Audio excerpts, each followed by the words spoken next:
Hello, moi c'est Vini et bienvenue sur ma toute première chaîne YouTube. Si tu aimes les pelotes de laine, les thés fumants, les projets un peu fous et une histoire de renaissance créative, eh bien bienvenue par ici. Je vais te raconter un petit peu mon histoire avec le tricot. J'ai appris, comme beaucoup d'entre nous je pense, avec ma grand-mère étant petite. Et puis ensuite la vie a pris le dessus. Le boulot, les responsabilités, la vie de famille, un enfant, un mari. Bref, j'ai mis mes aiguilles de côté pendant quelques années. Et puis un jour, ma grand-mère est décédée, donc j'ai récupéré toutes ses affaires de tricot, tout son matériel de tricot, ses aiguilles, ses pelotes, tous ses petits trésors. Mais a priori, c'était pas encore le moment. Donc du coup, j'ai mis tout ça de côté. Et puis il y a quelques années, je suis tombée malade. J'ai été arrêtée quelques mois. Et comment vous dire que ne pas travailler et ne rien faire, c'est pas trop mon truc. Donc il a fallu que je m'occupe. Le seul moyen que j'ai trouvé, c'était de me dire je vais me remettre à la couture, ou je vais me mettre à la couture plutôt. Donc j'ai récupéré la vieille machine à coudre de ma mère. Donc j'ai commencé par la couture, et puis dans le placard où j'avais mes coupons de tissu, en fait le matériel de ma grand-mère me faisait de l'œil. Donc du coup je me suis dit qu'il fallait en faire quelque chose. En tout cas que c'était peut-être le moment de me remettre un petit peu le pied à l'étrier au niveau du tricot. Alors du coup c'est bien beau de se dire je reprends le tricot, mais sauf que je savais faire juste maille endroit, maille envers en fait. Je savais pas faire un pull, pas faire un top, rien du tout. Je savais juste dérouler une écharpe. Alors à ce moment-là, je suis allée sur YouTube pour essayer de trouver des tutoriels pour voir comment on pouvait faire. Et je suis tombée sur les vidéos de Liz Taylor. Donc là ça a été une vraie révélation. Une jeune femme qui vous explique super bien comment faire, qui décomplexe le tricot en vous disant que le tricot c'est pas que pour les mamies, surtout que c'est une jeune femme beaucoup plus jeune que moi et qui vous donne envie de vous y remettre. Et bien là ça a été le top, et me voilà repartie dans l'univers des mailles avec des étoiles plein les yeux. Alors depuis quelques années maintenant, je tricote beaucoup. Récemment, je me suis mise au crochet, et donc la prochaine étape, ce sera de me mettre à la broderie. Le fil et les textures sont devenus un vrai terrain de jeu. J'aime beaucoup tester de nouvelles laines, tester de nouveaux points. D'ailleurs, dès que je peux, dès que je sais que je vais avoir le temps de le faire, j'essaye de tester pour ou Florence, le steam knitting, parce que j'aime beaucoup ce qu'elle fait, ou bien Hélène de la case avant. Parce que pour moi c'est un défi, c'est-à-dire de me dire qu'il faut que j'arrive à faire un pull, un top, un gilet dans un temps imparti avec des points que je ne connais pas et des nouvelles techniques. Eh bien j'adore ça. Du coup c'est devenu mon terrain de jeu, mon moment à moi, et franchement je lâcherai ça pour rien au monde. Alors au début je tricotais toute seule chez moi, mais c'est un petit peu triste quand même. Et puis du coup en traînant un peu sur les réseaux, je me suis aperçue qu'il y avait des rassemblements de tricoteuses qui existaient. Donc ça s'appelle des tricotés bien sûr.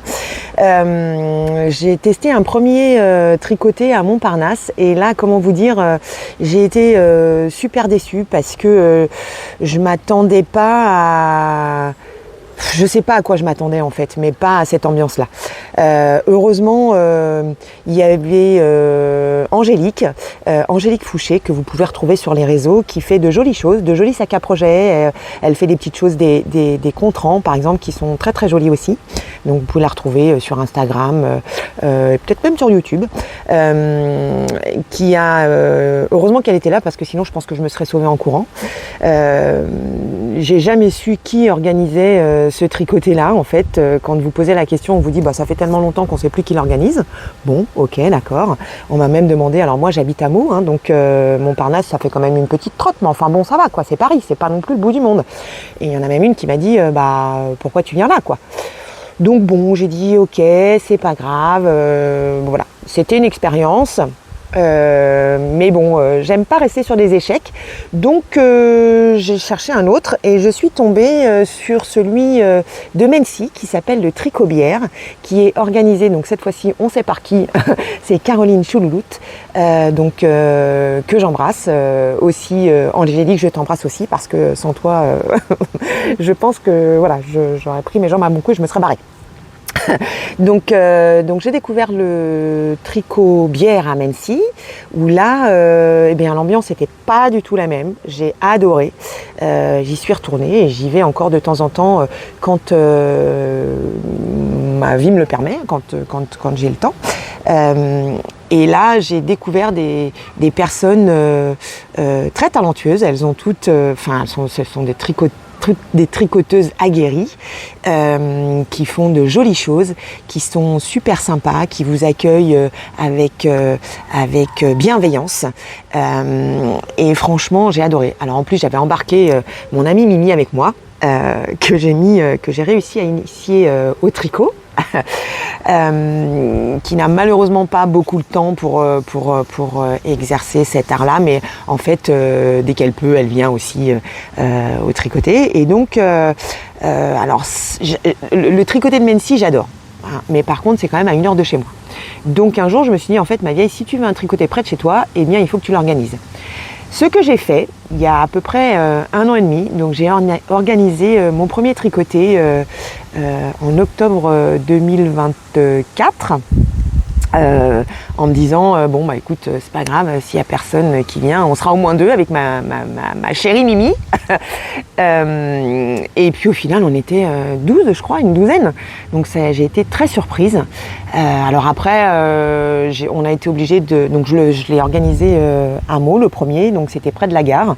Et puis il a fallu que je l'organise ailleurs parce qu'en fait, le café où je l'ai fait fermait le dimanche. Donc là, on a été obligé de migrer à Nanteuil-les-Meaux. Après, je pense qu'effectivement, le fait que ce soit loin de la gare, ça n'a pas facilité. Donc, au début, on était 3, 4, on s'est même retrouvés à 2. Mais c'est pas grave, j'ai persévéré, j'ai continué à l'organiser quand même un dimanche par mois. Et là, en fait, j'ai fait la connaissance de femmes formidables. Je remercie Laetitia, comme 3 pelotes, que vous trouverez aussi sur Instagram et YouTube. Elle a une chaîne YouTube où elle fait des petites vidéos et des tutos.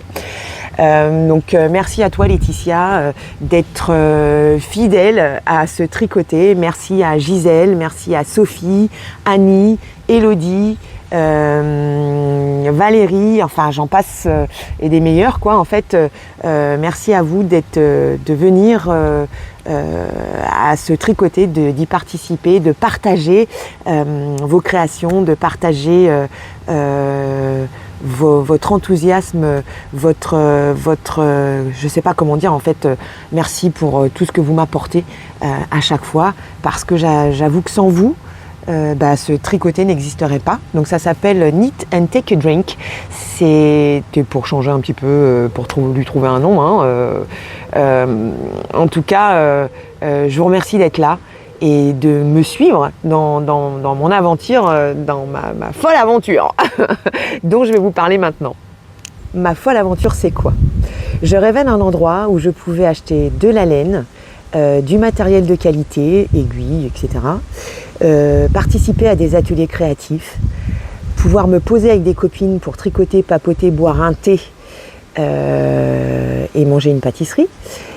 Cet endroit n'existant pas près de chez moi, je me suis dit qu'il fallait que je crée un cocon de créativité et de gourmandise ici à Meaux, là où je vis.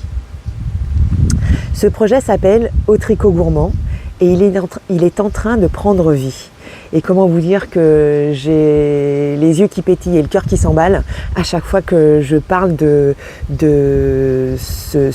mon bébé, quoi, en fait, de ce projet.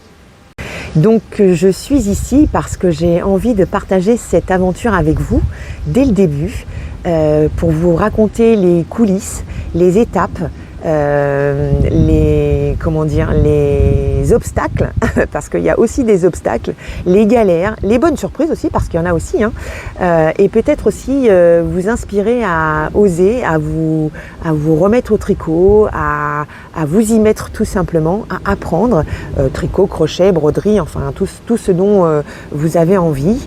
Et puis si vous aimez les projets fait main, fait soi-même, les do it yourself comme on dit, les ambiances chaleureuses, eh bien restez par ici parce que ça peut peut-être vous plaire. Alors, où j'en suis dans mon projet? Donc au départ j'ai cherché un local, donc ça y est, je l'ai trouvé. J'ai trouvé un local, alors si vous connaissez un petit peu Meaux, j'ai trouvé un local en bas de la rue piétonne dans la rue du Temps. C'est une rue qui est pas très loin du cinéma, perpendiculaire à la rue piétonne. Donc j'ai trouvé mon local, j'ai une banque qui me suit, j'ai un prêt d'honneur. Là je suis en train de solliciter les fournisseurs. Mon inscription au greffe est en cours. Donc vous voyez, j'ai quand même pas mal avancé. Que dire encore, aujourd'hui j'ai passé toute ma semaine dans les devis parce que en fait il me faut un devis pour une assurance, il me faut des devis pour les meubles de mercerie, il me faut des devis pour les caisses enregistreuses, il faut des devis pour tout en fait, hein. Donc voilà, donc là je suis dans les devis, donc cette semaine je l'ai passé à créer un petit peu mon stock, du moins à faire une liste de ce dont je vais avoir besoin. J'ai déjà contacté quelques fournisseurs, donc pour vous donner un petit peu des infos, en fait, je vais travailler avec Fonty, la marque Fonty, donc une marque de laine française qui est quand même très réputée. Je vais travailler avec Gutermann pour les fils de couture. J'essaie de prendre contact avec Cricot pour tout ce qui est coton et amigurumi. Voilà, pour vous donner un petit peu des idées de ce que vous pourrez trouver dans la boutique.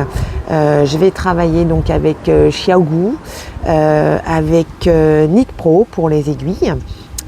Qu'est-ce qu'il y aura encore dans ma boutique, qu'est-ce que je pourrais vous donner encore comme indice, comme information, parce que là c'est plus des indices. Voilà, en gros, j'en oublie forcément, hein. Donc là cette semaine j'étais plus axée sur tout ce qui est caisse enregistreuse, et comment vous dire que c'est un vrai casse-tête. Chaque société qui vous appelle est la meilleure, c'est son produit qu'il faut prendre, mais alors chacune d'elles est plus chère les unes que les autres. J'avoue qu'on est un petit peu perdu dans le fait de savoir s'il faut prendre le matériel en location ou l'acheter. Savoir s'il faut prendre un engagement sur 1 an, 3 ans, 4 ans, là ça devient un peu trop long pour moi. Donc là voilà, je suis sur la réflexion de la caisse enregistreuse et du logiciel de caisse qu'il me faudra prendre. Donc si vous avez, je sais pas, des envies de marque, des envies de matériel particulier, alors je pourrais pas tout faire parce que c'est une petite boutique quand même, hein. C'est pas un grand supermarché. Mais j'essaierai de vous satisfaire au mieux, et j'espère que ce projet de boutique va vous plaire. Et voilà, si vous avez envie de me suivre, eh bien likez cette vidéo, abonnez-vous à mon compte, et j'essaierai de venir régulièrement pour vous donner des petites nouvelles de l'avancement de ma petite boutique. En tout cas, je vous remercie d'avoir visionné cette vidéo. Cette première vidéo, j'espère qu'il y en aura d'autres, si ça vous plaît bien entendu. N'hésitez pas donc à vous abonner, à me laisser un petit commentaire et à me dire si vous aussi vous avez repris les aiguilles un jour. Et je vous dis donc à très vite pour la suite de mon aventure. Je vous fais de très gros bisous, et puis profitez de cette journée ensoleillée, et je vous dis à bientôt. Bye bye!